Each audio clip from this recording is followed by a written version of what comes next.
Hey, what's going on, people? Your boy, man, Mike, coming at you guys with yet another video, man. And I know you guys are just as excited as I am when it comes down to the Atlanta Falcons offseason.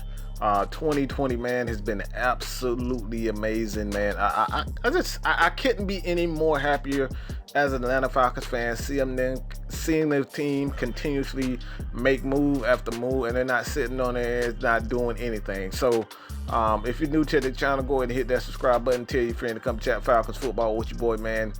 But to expand on what I was saying, man, the Falcons have made a tremendous amount of moves. And if you don't know, now you know. These guys have 11. We're talking about 11 first-round picks on the Atlanta Falcons offense. Okay, listen to me. 11 first-round picks on the Atlanta Falcons offense, and this is going to be a video to kind of break down what I think of each one of these guys, a little background onto these to these guys. And first one, we're going to start with Matt Ryan. All right, we already know Matt Ryan is an absolute Hall of Famer. All right, the guy's going to the Hall of Famer, and I can hear you already right now. Matt Ryan ain't going nowhere. Yes, I'm talking to you, that Matt Ryan haters. He's not going anywhere. He's going to the Hall of Fame. He's not going anywhere anytime soon. So deal with it, Matt Ryan haters. All right. So, all right. When you look at his history, man, I don't think anybody with a sound mind and just, you know, who's taken in consideration his stats, taking everything that he's done as a quarterback and continues to do. And you look at the history of this Atlanta Falcons, this Atlanta Falcons team, not just Matt Ryan the last 10 years. Just look at the history of this team.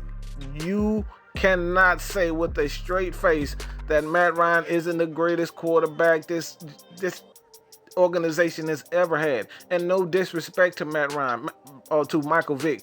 Michael Vick did a great job. He was one of the most exciting players in NFL history, and I'm not going to doubt that. The guy was absolutely amazing to watch. He did exactly what he was supposed to do when he had the hype coming in.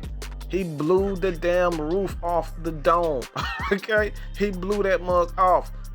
That's what he did. The guy was explosive. He made big plays. He did that. But when it comes down to actually accomplishment, being a quarterback, being a leader, being just working hard, Matt Ryan was that. So when it comes down to it, Matt Ryan is one of the greatest quarterbacks I've ever seen.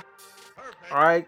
And no one could deny that this guy is going to be a Hall of Famer. First ballot, I'm not sure. We will see. It all depended on if the Falcons win a Super Bowl. So the next one is just Julio Jones, man. Julio Jones, without a doubt in my mind, I think he's one of the greatest receivers in the history of the game. And I'm talking about, when you talk about talent, I don't think there's, honestly, I'm just going to be real, and you guys can give your thoughts on this.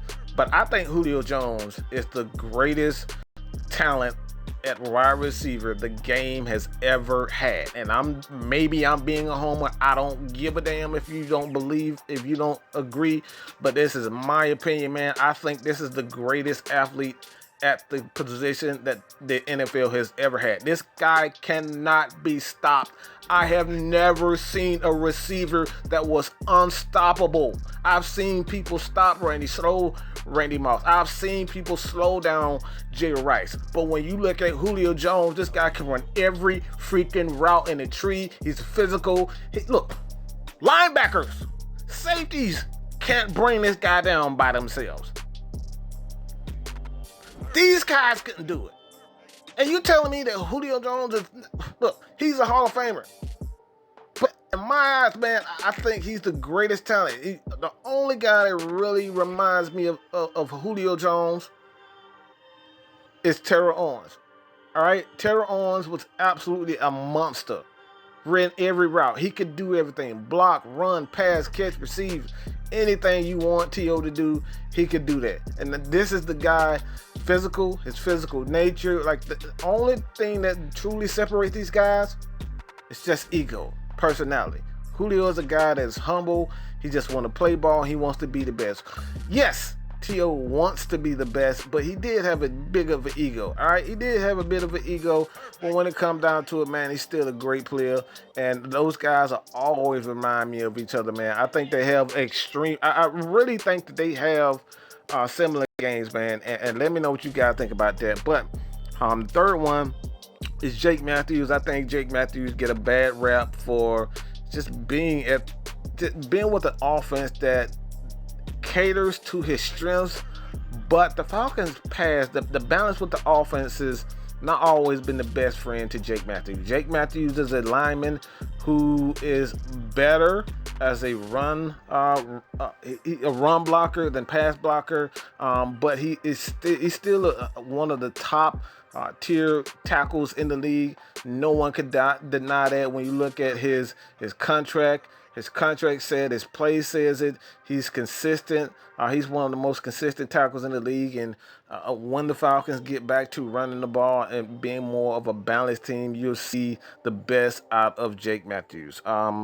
Next guy is Todd Gurley, a new signing for the Atlanta Falcons. He was definitely on pace to be one of the greatest running backs the league has ever seen. And look, man, I think what he will provide for this Falcons team is experience and in the passing game. This is where it's going to highlight for me. I think Todd Gurley is going to be set a new precedent for the Atlanta Falcons running backs and their willingness to be a better pass protector. He's going to push these guys to be an asset in the passing game, and this is something that the Falcons have struggled with Devontae Freeman. Even Tevin Coleman wasn't that great. He was better than Freeman, but even he struggled. So when it comes down to it, man, Todd Gurley is going to be an asset in the pass protection aspect of the game, and he's going to be a tremendous asset as a receiver. So I really like what the Falcons do with Todd. I really like Todd Gurley. I mean, how the hell you can't like Todd Gurley? He's Todd freaking Gurley. All right.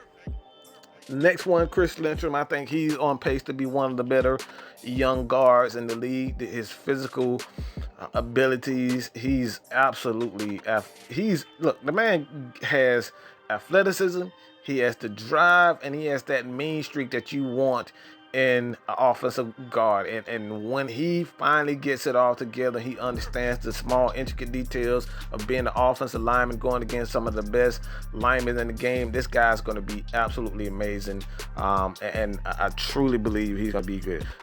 Alex Mack, all right, didn't start with the Atlanta Falcons, but when you look at his overall ability, man, this guy is without a doubt a first ballot Hall of Famer. Even though he didn't have get off to a good start as far as Cleveland, but even when he was with Cleveland, man, he was one of the best offensive centers, if not the best center in the game for a long time. And I don't know if this will be his last year, but when things continue to go for the Atlanta Falcons this offseason, I'm not sure if he's ready to stay. It just depends on how the season goes along, but this could possibly be his last year with the Atlanta Falcons. But Alex Mack, without a doubt, is a first ballot Hall of Fame. Laquan Treadwell, another guy that the Atlanta Falcons have signed. He fell out of favor in Minnesota. Minnesota have a couple of receivers. Thielen, they traded away your boy, just went blank right now. But when you look at this Minnesota, Stephon Diggs, that's his name, Stephon Diggs was traded away. And look, man, honestly, I just think the issue with Minnesota, they have no idea what these guys, what they want from these guys, man. And they constantly change their offense, and a lot of these guys, they just lose patience with them. And I think this is what happened to Laquan Treadwell.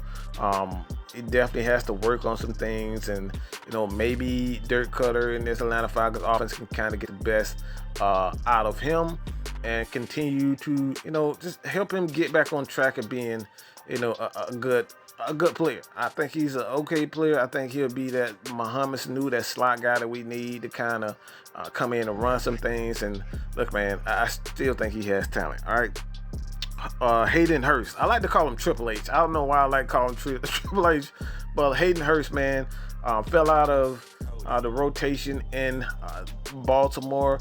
Not to say that he wasn't a good tight end. It's just sometimes you're deep at a position and someone has to go, and you don't want to waste his talent. And Hearst is a guy that definitely has talent, and the Falcons picked him up for fairly cheap. So I expect big things out of Hearst. James Carpenter is just a failure. There's no way other way to say it. The guy's an absolute failure, man.